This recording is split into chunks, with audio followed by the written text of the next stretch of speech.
ओम शान्ति। आज 2080 साल चैत्र 22 गते बिहिबार तदनुसार 4/4/2024 को बाबाको अनमोल मधुर महावाणी छ। आजको वाणीमा सारमा बाबाले बताउनु भएको छ, मिठे बच्चे, गृहस्थ व्यवहारमा रहेर पनि पारलौकिक बाबासँग पुरा वर्षा लिनु छ। त्यसैले आफ्नो सबै कुरा एक्सचेन्ज गरिदेऊ, यो धेरै ठुलो व्यापार हो। बाबा हामीलाई सच्चा व्यापारी बनाउनुहुन्छ ताकि सदाकालको लागि हाम्रो फाइदै फाइदा होस्, प्राप्ति नै प्राप्ति होस्। त यसको लागि बाबा युक्ति बताउनुहुन्छ। यदि बाबासँग पुरा वर्षा लिने हो भने सबै कुरा जे जति पनि छन् त्यो सब एक्सचेन्ज गर्नुपर्छ। अर्थात् हामीले आफ्नो तन, मन, धन, समय, सङ्कल्प, श्वास सबै ईश्वरीय कार्यमा लगाउँछौँ भने तब त्यसको रिटर्न हामी जन्म जन्मान्तर प्राप्त गर्न सक्दछौँ। बाबा अनेक जन्मको लागि हामीलाई सुख, शान्ति, खुसी, आनन्द, प्रेम, शक्ति आदि प्राप्ति गराउनुहुन्छ। अर्थात् बाबाको वर्षाको हामी अधिकारी बन्न सक्दछौँ, पुरा वर्षा प्राप्त गर्न सक्छौँ। त्यसैले हामीले सबै कुरा ईश्वरीय कार्य अर्थ सफल गर्नु छ, अर्थात् एक्सचेन्ज गर्नु छ। प्रश्न: ड्रामाको ज्ञानले कुन कुरामा तिमी बच्चाहरूलाई धेरै मद्दत गर्छ? ड्रामाको कुन चाहिँ ज्ञानले, ड्रामाको जुन ज्ञान छ, यो ज्ञानले हामीलाई कुन कुरामा धेरै मद्दत गर्छ? कुन कुरामा मद्दत गर्छ होला त? सबै अनुभवी हुनुहुन्छ। त बाबा भन्नुहुन्छ, जब शरीरमा कुनै बिमारी आउँछ त्यति बेला ड्रामाको ज्ञानले धेरै मद्दत गर्छ। किनकि तिमीले जानेका छौ यो ड्रामा जस्ताको तस्तै दोहोरिन्छ। हामीलाई थाहा छ कि कल्प पहिला पनि यस्तै प्रकारको सिन ड्रामामा रहेको थियो र त्यसलाई हामीले पार गरेका थियौँ, विजयी बनेका थियौँ र अहिले पनि फेरि यो सिन हाम्रो सामु अगाडि आएको छ, यो पनि पास भइहाल्छ। यसमा रुने कराउने कुनै कुरा छैन। कर्मको हिसाब किताब चुक्तो हुने हो। 21 जन्मको सुखको तुलनामा यो दुःख केही जस्तो पनि लाग्दैन। पुरा ज्ञान नभएमा तर्पन्छन्। हामीलाई थाहा छ कि दुःखपछि फेरि सुख आउनेछ। अनेक जन्म जन्मान्तर हामी हर प्रकारले सुख प्राप्त गर्दछौँ। त्यसैले त्यो सुखको अगाडि अहिलेको यो अलिअलि दुःख केही पनि होइन। यो कुरा जब स्मृतिमा रहन्छ, जब हामीलाई यो ड्रामाको ज्ञान बुद्धिमा रहन्छ, त फेरि हामी रुने कराउने आदि गर्दैनौँ। हामी निश्चिन्त रहन सक्छौँ, बेफिक्र रहन सक्छौँ। ओम शान्ति। भगवान वाच: भगवान उहाँलाई भनिन्छ जसको आफ्नो शरीर हुँदैन। भगवानको कुनै आँखा, नाक, कान, मुख भएको शरीर छैन। यस्तो होइन भगवानको नाम, रूप, देश, काल नै हुँदैन। होइन, भगवानको शरीर छैन, तर सबै आत्माहरूको आफ्नो शरीर हुन्छ। अहिले बाबा भन्नुहुन्छ, मिठा प्यारा बच्चाहरू आफूलाई आत्मा सम्झेर बस। सुन्नता आत्माले नै सुन्छ, अभिनय गर्छ, शरीरद्वारा कर्म गर्छ। नै आत्माले नै यस शरीरद्वारा कर्म गर्छ, आँखाद्वारा हेर्ने गर्छ, नै यस शरीरद्वारा नै अभिनय गर्ने गर्दछ। संस्कार आत्माले लैजान्छ। राम्रो नराम्रो कर्मको फल पनि आत्माले नै भोग्छ। शरीरका साथमा, शरीरको साथमा नै आत्माले आफूले गरेका कर्मको फल भोग्ने गर्दछ। शरीर बिना त कुनै कर्म भोग्न सकिँदैन। त्यसैले बाबा भन्नुहुन्छ आफूलाई आत्मा सम्झेर बस। बाबाले हामीलाई सुनाउनुहुन्छ, हामी आत्माले सुनिरहेका छौँ यो शरीरद्वारा। भगवानुवाच मन मना भव। देह सहित देहका सबै धर्मलाई त्यागेर आफूलाई आत्मा सम्झेर बाबालाई याद गर। बाबाको यो मेन महावाक्य, यसमा नै सम्पूर्ण पुरुषार्थ रहेको छ कि देह तथा देहको सब धर्मलाई भुलेर आफूलाई आत्मा सम्झेर एक बाबालाई याद गर्नु। त यसरी याद गर्नमा नै मेहनत छ, यसैमा नै सम्पूर्ण पुरुषार्थ रहेको छ। यो एउटै बाबाले भन्नुहुन्छ जो गीताका भगवान हुनुहुन्छ। स्वयं भगवान जो गीताको भगवान हुनुहुन्छ, गीता ज्ञानदाता हुनुहुन्छ, उनै परमात्माले यो महावाक्य उच्चारण गर्नुभएको हो। भगवान जन्म मरण रहित हुनुहुन्छ। बाबाले सम्झाउनुहुन्छ मेरो जन्म अलौकिक छ, अन्य आत्माहरूको जन्मभन्दा भिन्नै न्यारा बाबाको जन्म, जसलाई अलौकिक जन्म, दिव्य जन्म भनिन्छ। परमात्मा शरीरमा प्रवेश गर्नुहुन्छ, अर्थात् यो पञ्चतत्त्वको शरीरमा प्रवेश गर्नुहुन्छ। अरू कसैले यस्तो जन्म लिँदैन जसरी म यिनमा प्रवेश गर्छु। यो त राम्रोसँग याद गर्नुपर्छ। यस्तो होइन सबै कुरा भगवानले गर्नुहुन्छ। पूज्य पुजारी, ढुङ्गा, माटो सबै परमात्मा हुनुहुन्छ, यस्तो भनिन्छ। तर बाबा निराकार ज्योति स्वरूप हुनुहुन्छ, जो 24 अवतार, कछुवा, माछा अवतार, परशुराम अवतार देखाउँछन्। अहिले समझमा आउँछ कहीँ भगवान बसेर परशुराम अवतार लिनुहुन्छ र? बन्जरो लिएर हिंसा गर्न सक्नुहुन्छ र? हामी विवेकको जब प्रयोग गर्छौँ त हामीलाई यो कुराहरू सुन्दा अथवा यो कुराहरू गर्नमा हामी हिचकिचाउँछौँ, अथवा यो हाम्रो दिलबाट अब निस्किँदैन। यो गलत हो।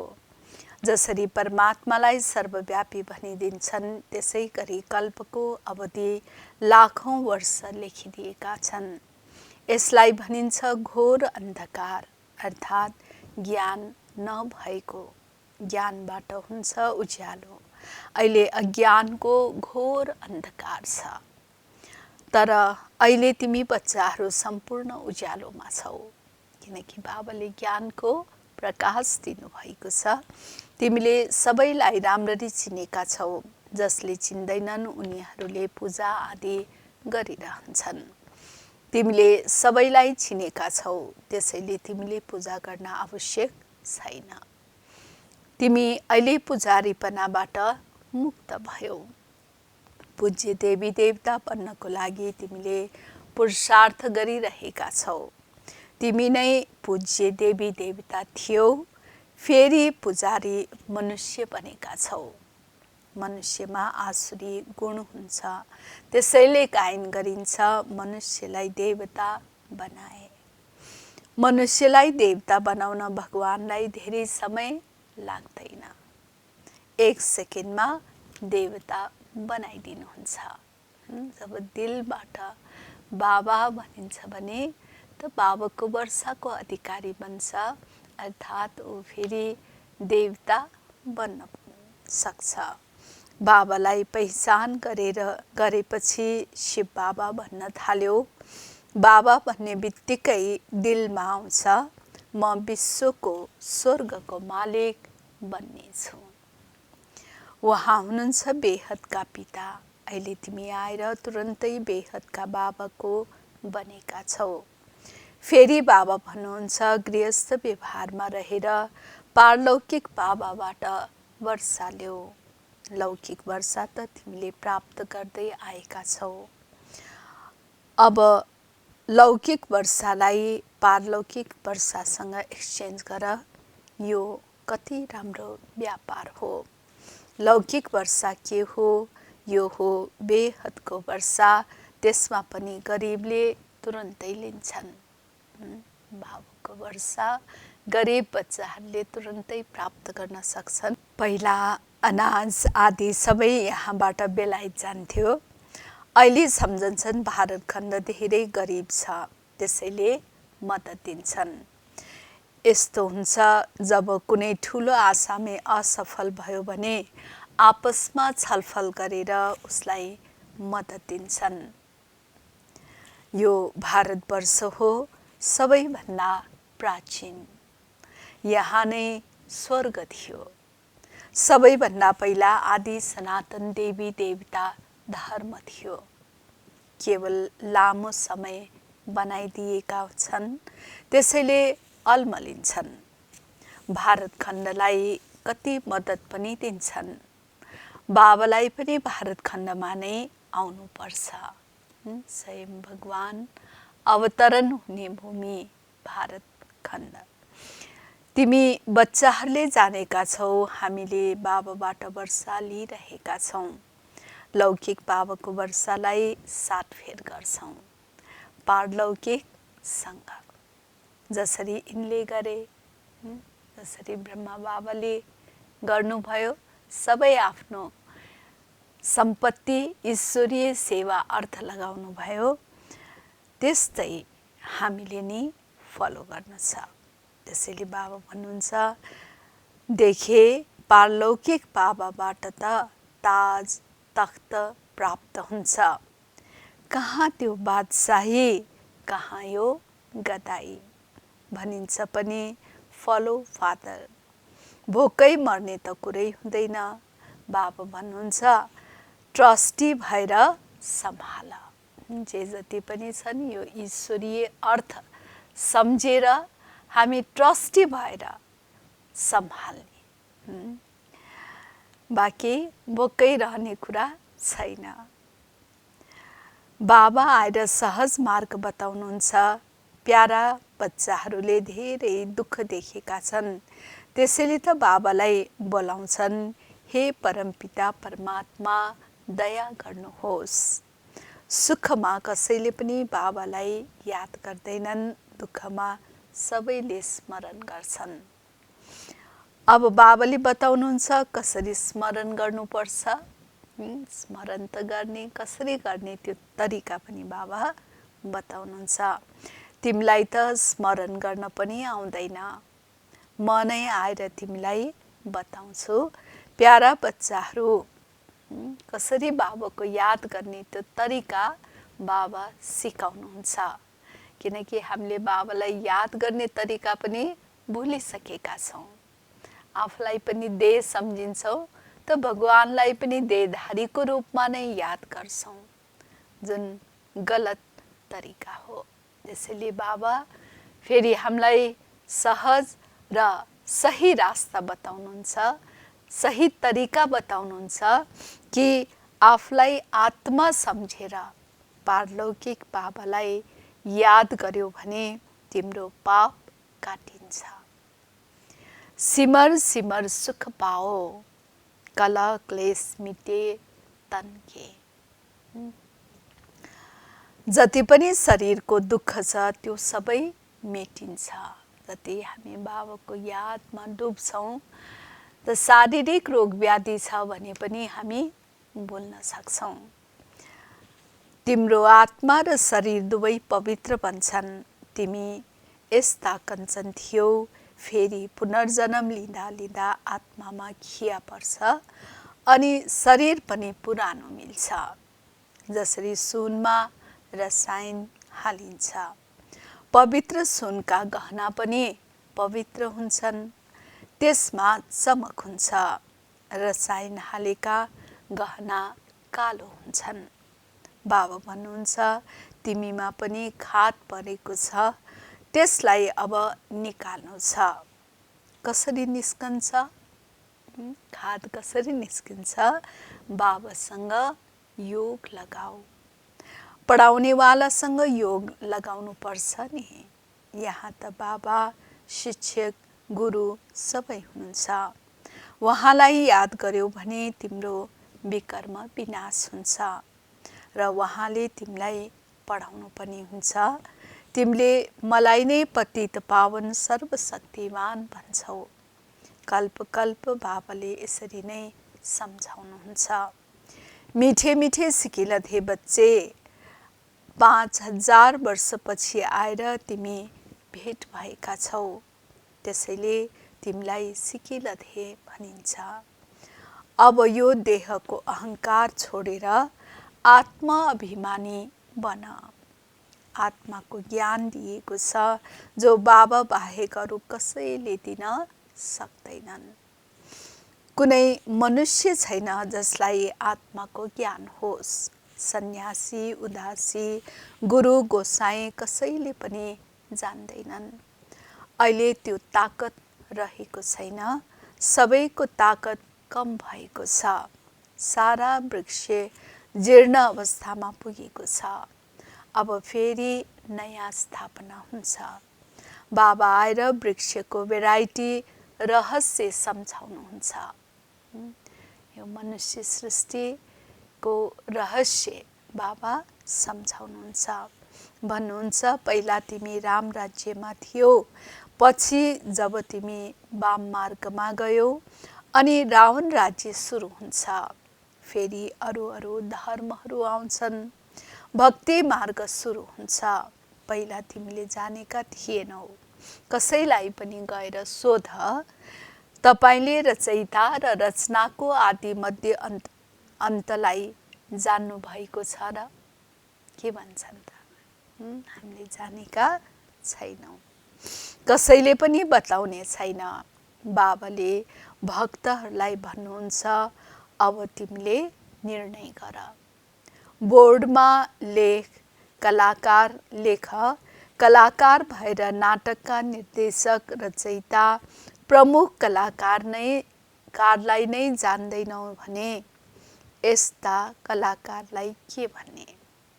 एक्टर हो तर डाइरेक्टर को हो, प्रिन्सिपल एक्टर को हो, यो केही पनि थाहा छैन भने त त्यस्तो कलाकारलाई के भन्ने? बाबा भन्नुहुन्छ, हामी यहाँ भिन्न भिन्न शरीर लिएर पार्ट खेल्न आउँछौँ भने अवश्य पनि यो नाटक हो नि। गीता हुन् माता, पिता हुनुहुन्छ शिव। अरू सबै रचना हुन्। गीताले नयाँ दुनियाँको रचना गर्छ। यो पनि कसैलाई थाहा छैन नयाँ दुनियाँको रचना कसरी गर्नुहुन्छ। नयाँ दुनियाँमा सबैभन्दा पहिला तिमी नै हुन्छौ। सत्युगी दुनियाँ, नयाँ दुनियाँमा बाबा भन्नुहुन्छ सबैभन्दा पहिला तिमी नै हुन्छौ। अहिले यो हो पुरुषोत्तम सङ्गमयुगी दुनियाँ। यो पुरानो दुनियाँ पनि होइन र नयाँ दुनियाँ पनि होइन। यो हो नै सङ्गम। ब्राह्मणहरूको चोटी हो। विराट रूपमा पनि न शिव बाबालाई देखाउँछन् न ब्राह्मणहरूको चोटी देखाउँछन्। तिमीले त चोटी पनि माथिपट्टि देखाएका छौ। तिमी ब्राह्मण बसेका छौ। देवताहरूको पछि छन् क्षत्रिय। द्वापरमा पेटका पुजारी फेरि शूद्र बन्छन्। यो बाजोली हो। तिमीले केवल बाजोलीलाई याद गर। यही तिम्रो लागि 84 जन्मको यात्रा हो। सेकेन्डमा सबै याद आउँछ। हामीले यसरी चक्कर लगाउँछौँ, यो सही चित्र हो, यो गलत हो। बाबा बाहेक अरू कसैले पनि सही चित्र बनाउन सक्दैन। यिनीद्वारा बाबाले सम्झाउनुहुन्छ। कसद्वारा? ब्रह्मा बाबाद्वारा। तिमी यसरी बाजोली खेल्छौ। होइन, कसरी हामी जन्म मरण चक्रमा आउँछौँ यो कुरा बाबाले नै सम्झाउनुहुन्छ। सेकेन्डमा तिम्रो यात्रा हुन्छ। कुनै गाह्रो कुरा छैन। रुहानी बच्चाहरूले जान्दछन् हामीलाई बाबाले पढाउनुहुन्छ। यो सत्सङ्ग हो सत्य बाबासँग। त्यो हो झुटो सत्सङ्ग। सत्य खण्ड बाबाले स्थापना गर्नुहुन्छ, मनुष्यमा त्यो ताकत छैन। भगवानले नै गर्न सक्नुहुन्छ। त्यसैले बाबा नै सत्यम शिवम सुन्दरम हुनुहुन्छ। उनै सत्य बाबाले नै सचखण्डको स्थापना गर्नुहुन्छ। अरू कोही पनि मनुष्यले सचखण्ड स्थापना गर्न सक्दैनन्। त्यसैले बाबा भन्नुहुन्छ कि त्यो हो झुटो सङ्घर्ष। सत्य खण्ड बाबाले स्थापना गर्नुहुन्छ, मनुष्यमा त्यो ताकत छैन। भगवानले नै गर्न सक्नुहुन्छ। भगवानलाई नै ज्ञानको सागर भनिन्छ। साधु सन्यासीहरूले यो परमात्माको महिमा हो भन्ने जान्दैनन्। उहाँ शान्तिका सागरले तिमीलाई शान्ति दिइरहनु भएको छ। बिहान पनि तिमीले अभ्यास गर्छौ, शरीरबाट अलग भएर बाबाको यादमा रहन्छौ।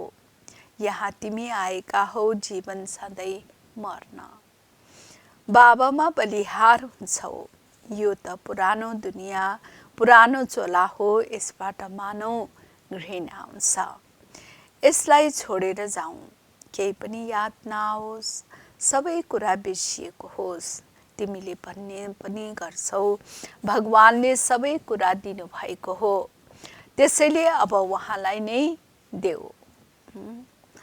जे जति पनि छन् यो सबै भगवानले दिनुभएको भनिन्छ हैन। घर परिवार बाल बच्चा यो सबै भगवानले दिनुभएको भन्नुहुन्छ। त बाबा भन्नुहुन्छ अब यसलाई ईश्वरीय कार्यमा लगाऊ। अर्थात् भगवानले सबै कुरा दिनुभएको हो, त्यसैले अब उहाँलाई नै देऊ। भगवानले फेरि तिमीलाई भन्नुहुन्छ निमित्त बन, ट्रस्टी बन। यो मेरो बच्चा, मेरो छोरा, मेरो छोरी, मेरो यो मेरो धन, मेरो सम्पत्ति हैन। बाबा भन्नुहुन्छ यो सबै भगवानको हो। म सिर्फ ट्रस्टी भएर सम्हालिरहेको छु। निमित्त आफूलाई केवल सम्झिने। भगवान निमित्त बन्नुहुन्न।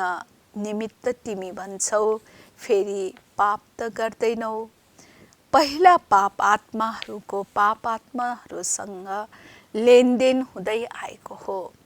अहिले सङ्गम युगमा तिम्रो पाप आत्माहरूसँग लेनदेन हुँदैन।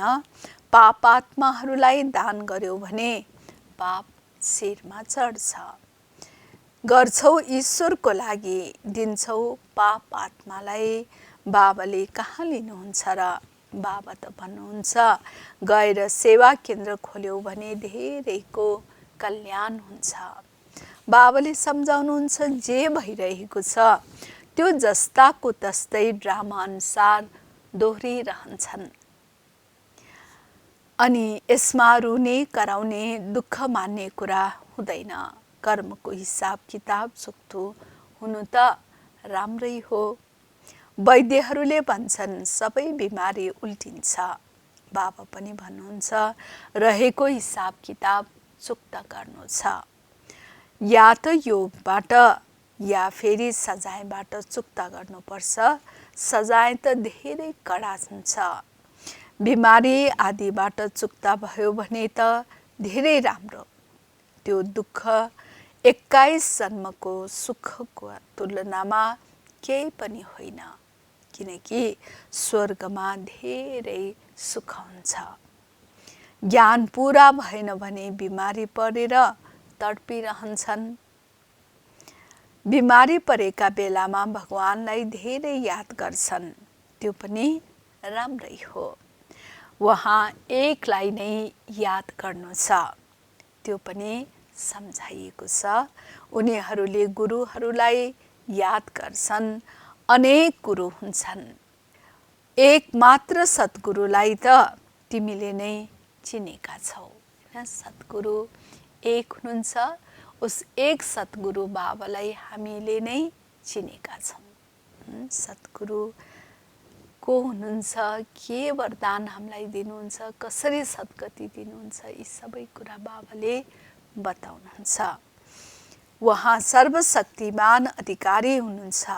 बाबा भन्नुहुन्छ मैले यी वेद ग्रन्थ आदिलाई जान्दछु, यी भक्तिका सामग्री हुन्, यसबाट कसैले मलाई प्राप्त गर्दैनन्। हैन, अनेक प्रकारको जप तप वेद शास्त्र आदि कण्ठस्थ गर्नाले पनि हामी के भन्न सक्दैनौँ